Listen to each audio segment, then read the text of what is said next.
Tenemos un especialista, un psicólogo que nos va a explicar un poco sobre lo que son las fobias, así que estamos en comunicación telefónica con Mauricio Strugo. Mauricio, ¿cómo estás? Bienvenido a la Agenda de la Tarde. Daniela Gritini te saluda. Hola, ¿cómo están? Muy Gracias por tenerme en cuenta para esto. Estoy para lo que necesiten. Gracias, Mauricio. Gracias a vos por este contacto, por hacerte un tiempito. Y bueno, vamos a hablar de las fobias. ¿Qué es una fobia? ¿Cómo se explica científicamente este fenómeno? Mira, primero lo voy a explicar más técnicamente Sí. y después, si ustedes quieren, le damos una vueltita. Pero la fobia es un trastorno de ansiedad que se define por miedo persistente, intenso y desproporcionado a objetos o situaciones concretas. Ajá. En respuesta a la exposición al estímulo que temen, se produce una reacción de ansiedad, ¿sí? Tenemos a veces pulso acelerado, palpitaciones, podemos tener una transpiración excesiva, respirar hiperventilando, tener una sensación de amenaza, inseguridad y un fuerte deseo de escapar. Y muchas veces esa fobia puede derivar en lo que se conoce como un ataque de pánico. ¿Esto es algo hereditario? ¿Es algo que nace cuando somos chicos o se puede directamente desarrollar cuando uno ya es adolescente o adulto? Mira, puede pasar que sea algo aprendido en la familia, que se podría llegar a llamar hereditario, ¿sí? Por otro lado, también puede ser que nos suceda por algo traumático en la vida, o sea que la causa es inespecífica y puede ser a un objeto que tenga una explicación racional, ese miedo, y que de pronto sea desproporcionado y entonces se convierta en una fobia, o puede ser, por el contrario, ¿sí? Algo, digamos, que tenga todo digamos, que no tenga una explicación, ¿sí? Que sea de golpe y que nos pase. Claro. Mauricio, buen día. Agustín De Goche hecho, les el 11% de la población mundial tiene esta problemática con alguna situación. Un montón. Un montón. Mauricio, Agustín Goche te saluda. ¿Cómo es esto? ¿Cuál es la diferencia o cómo se llega de una fobia a un ataque de pánico? ¿Cómo es que se agrava este cuadro? Primero, si me permiten, les voy a explicar que justamente el miedo es algo común entre todas las personas. De hecho, es una emoción que nos sirve para tener cuidado, ¿sí? Es como una alarma que tenemos, una lucecita que nos indica que tenemos que tener cuidado. Por ejemplo, si vamos a entrar a un lugar oscuro, es lógico que tengamos miedo, ¿cierto? Sí. Claro. Entonces, tenemos que ir con cuidado y vamos a ir viendo a ver que esa situación es una situación de peligro. Entonces, cuando esto, por ejemplo, se convierte en que yo no puedo entrar en ningún lugar oscuro, ahí pasa a ser una fobia. Que tiene Una más que fobia a ver la con el oscuridad, pánico. sí. Vos sabés que Exactamente. hay mucha gente grande que tiene fobia a la oscuridad y hasta uno le da risa porque decís, dale, ya sos grande, o sea, es normal, o dentro de lo normal está que los menores de edad, que Claro. los chiquitos tengan miedo, pero no, hay mucha gente que de grande tiene que dormir con algún velador o con algo encendido por este pánico. Es como, ¿les Bueno, pasa pero eso? justamente esto tiene que ver quizás con algún trauma que tuvo en la niñez, alguna situación que probablemente en el medio de la oscuridad sucedió algo, y muchas veces las personas ni siquiera son conscientes de con qué tiene que ver, porque quizás se olvidaron de esa situación en Claro. particular. Sería muy fácil decir, bueno, no, lo que pasa que de chico, mientras yo estaba durmiendo, de pronto escuché un ruido en la oscuridad y me asusté un montón, pero por ahí ni siquiera se recuerda esto. Y respondiendo a la pregunta anterior, ¿cómo se llega a un ataque de pánico con estas situaciones? Cuando ese miedo es tan desmedido que la sensación que tengo de amenaza es muy fuerte y entonces sentimos síntomas físicos, como puede ser palpitaciones, como puede ser una sudoración excesiva. La sensación es como que estoy totalmente expuesto y esto a lo que le tengo miedo me va a terminar pasando. Esto es lo que produce una ansiedad terrible que hace que nos descompongamos. La diferencia es esta, a ver, entre el ataque de pánico y la fobia es esto, que tenés que empezar a sentir algún síntoma en el cuerpo.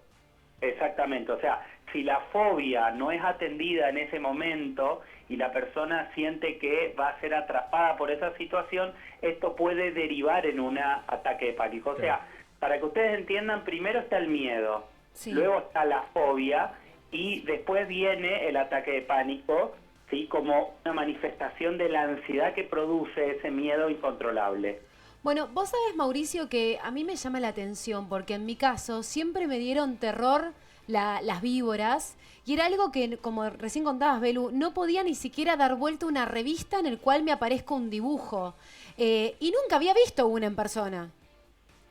Es como Ujú. raro eso, cómo uno le agarra miedo a determinados objetos cuando nunca se los encontró en la vida. Y películas, por ejemplo, Claro. Anaconda tampoco vi porque siempre me dieron como asco, me dieron esta cosa, este miedo que vos decís. Ujú. Bueno, pero es que ahí es donde hay que ver, a ver, de dónde viene el origen. Quizás tiene que ver con algo que te contaron, con alguna situación que sí viste y vos no Ajá. te acordás. Y lo que hay que ver también es el simbolismo de cada objeto también, porque la verdad que las víboras son animales, así como recién escuché antes de que me den entrada a mí, esta cuestión de las cucarachas y todo este tipo de cosas. O sea, vos dijiste claramente asco. Sí.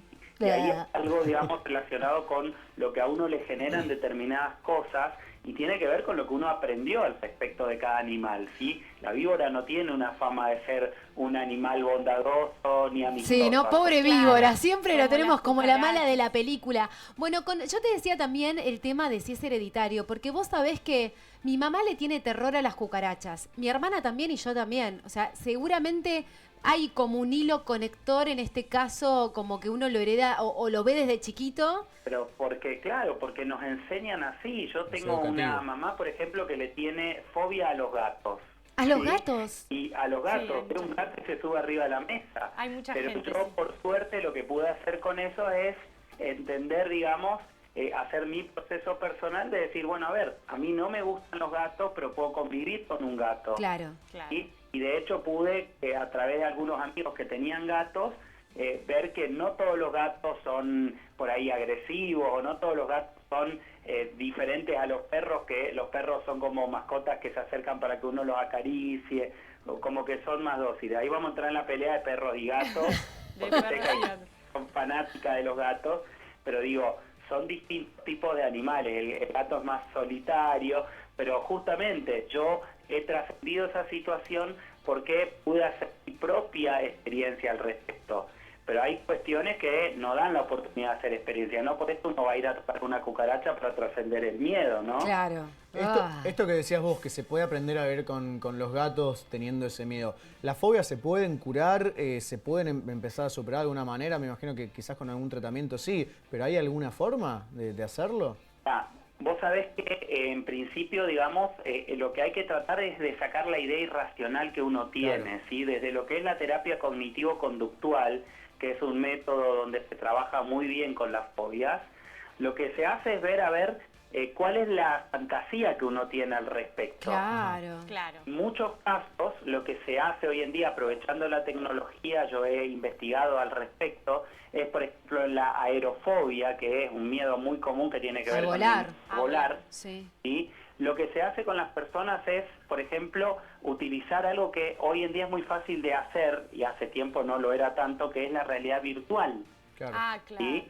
Entonces, lo que se hace, digamos, después de muchas sesiones de terapia, donde se trabaja lo irracional de la idea, donde a la persona se le enseña que en el aire hay millones de vuelos al tiempo y digamos, no necesariamente hay tragedia, de hecho, ¿sí? O sea, si uno entiende la cantidad de aviones volando, ¿sí? Y se instruye a la persona, a lo mejor la persona puede conversar con algún piloto que le puede contar de los vuelos, cómo se preparó. Esa persona incluso puede conversar, entrar a la cabina y ver que la persona está preparada, ¿sí?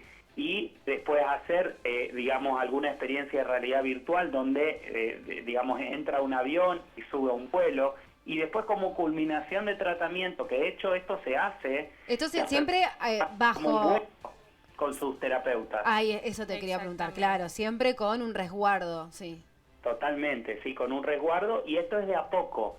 Y tampoco eso quiere decir que a todas las fobias uno tenga que enfrentarla y acercarse. Claro. Es respetable que una persona tenga miedo. El tema es que esto no genere sufrimiento. Esta es la clave. Claro. Sí, o sea, yo no tengo por qué ir y tocar un perro si le tengo miedo. Pero es distinto si hay un perro en una cuadra, yo realmente tenga que salir corriendo y a lo mejor me atropelle un auto.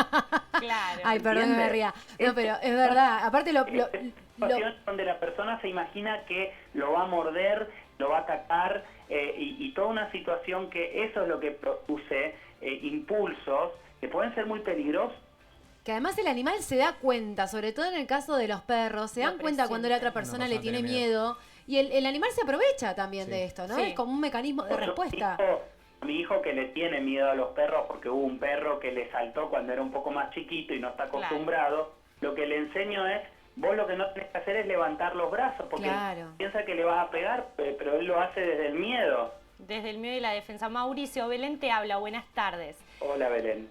Mauricio, ¿vos ves que a veces el miedo o la fobia o hasta el ataque de pánico se genera ya en alguien grande que no viene de niños? Porque hoy día se escucha mucho de ataques de pánico de adultos, cosa que tal vez años atrás no se escuchaba con tanta frecuencia o por lo menos no era tan público como ahora. No, ¿Se puede generar ya de grande? Ahí sí separemos un poco las cosas, porque la fobia y los miedos sí son cosas que vienen desde chicos, ¿sí? Y puede generarse alguna fobia a partir de un evento traumático actual. Por ejemplo, si una persona tiene un accidente, ¿sí? A lo mejor le cueste subirse, por ejemplo, a un micro o a un auto si tuvo el accidente en esa situación, por un evento traumático. Pero el ataque de pánico, ¿sí? Hoy en día es un diagnóstico bastante común por cómo vivimos y tiene más que ver con la ansiedad de la vida, cómo estamos viviendo hoy en día con mucha incertidumbre, ¿sí? Sin saber lo que va a suceder mañana, y entonces entramos en crisis, ¿sí? Son cuestiones distintas, si se quiere. La fobia puede derivar en un ataque de pánico, pero el ataque de pánico no siempre viene a través de una fobia. O sea, el ataque de pánico tiene que ver, o sea, las dos tienen que ver con la ansiedad, ¿sí? O sea, la ansiedad se puede producir por un miedo relacionado con una fobia, o sea, un miedo excesivo, o puede producirse por ansiedad situacional. Claro. Lo que hoy en día pasa muy frecuentemente. Entonces, de golpe, si estamos en el medio del subte y hay un amontonamiento de gente, me va a agarrar desesperación, pero esto va a tener que ver también con cómo yo estoy viviendo la vida, ¿sí? Donde de golpe es como un cortocircuito que hace nuestra persona, como para necesitar salir de una situación que no tiene demasiado peligro, pero nosotros la vivimos como si fuese trágica. Claro, sí, desde vida o muerte. Me hace pensar mucho, Mauricio, en lo que es el estrés, ¿no? A ver, las dos, el estrés genera ansiedad. ¿Es factor quizás más para el ataque de pánico que para la fobia o no? Que la fobia te estresa, la pasás re mal. Absolutamente, y no debemos subestimar esto, porque muchas veces uno dice, no, bueno, un ataque de pánico, viste, está loquito, o esto que le pasa no importa. Y las personas cuando sienten esta sensación, las palpitaciones son de verdad, la presión sube de verdad. Las personas se pueden infartar por una situación así, y también por una fobia. Sí, no es, ay, bueno, no le va a pasar nada, se tiene que curtir y tiene que ir a tocar ese perro. O tiene que aprender a pasar por al lado de ese perro y listo. No, la persona llega a un estado donde puede tener una crisis que sea física. Qué importante lo que decís, ¿no? Porque depende también lo que sean las fobias, en este caso, como hablamos quizá de un perro, un gato, que son quizá animales más accesibles, que uno puede tener más contacto. Es muy importante lo que decís porque el acompañamiento que uno tiene alrededor también es fundamental. Dale, mirá, no pasa nada porque te termina siendo peor. Vos recién decías que esto se cura siempre y cuando hagas un tratamiento. Aquella persona que tiene una fobia, ¿qué tipo de...? Vos recién decías a través de lo que es la terapia cognitivo-conductual. O sea, vos tenés que ir a un psicólogo y el psicólogo te deriva esa terapia. ¿Cómo es? ¿Vas directamente a un psicólogo específico? No, a ver, la verdad es que hay un montón de métodos terapéuticos dentro de lo que es la psicología. Sí. Lo que pasa que yo, sin ser, porque yo no soy especialista, o sea, yo no soy cognitivo-conductual, yo trabajo con un método que se llama psicoterapia gestáltica, con la Gestalt, ¿sí? Pero, digamos, yo creo que en estas situaciones de tanto sufrimiento lo que hay que hacer es trabajar con la conducta específica. Hay que trabajar con las ideas irracionales, tratando de que la persona salga rápidamente de esta situación. Entonces hay que ir a un especialista en fobias, ¿sí? Este especialista en fobias tiene que determinar si esa persona a lo mejor no tiene que estar acompañado por una medicación que dé un psiquiatra, ¿sí? Para que la persona por lo menos en el primer tiempo pueda, digamos, estar tranquila, porque el tema, digamos, es ver la gravedad de esta situación, porque si es una persona que no puede ni siquiera salir de la casa, ¿sí? La situación es muy grave. O sea, estamos hablando de, digamos, fobias muy comunes, pero hay fobias, ¿sí? O sea, esto del perro, Sí. esto de las arañas. Eso te iba a preguntar, ¿cuál es la más extraña que vos escuchaste? Uy, hay un montón, pero bueno, esto que ustedes contaban de miedo a los botones, ¿sí? Con esto del iPhone yo había visto la noticia que la gente le tiene miedo a los círculos juntos, que por eso le tenían miedo al iPhone nuevo, como que hay una fobia, que ahora no me acuerdo el nombre, que tiene que ver con, digamos, cuando hay objetos geométricos pegados, ¿sí?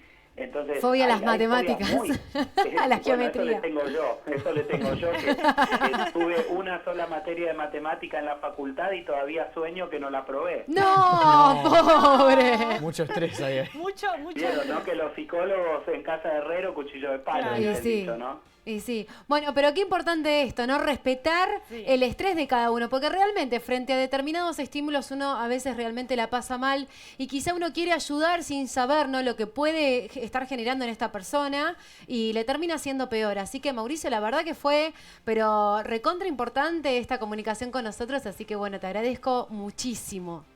Yo les agradezco a ustedes y estoy para lo que necesiten. Gracias. Muchos besos y buenas tardes.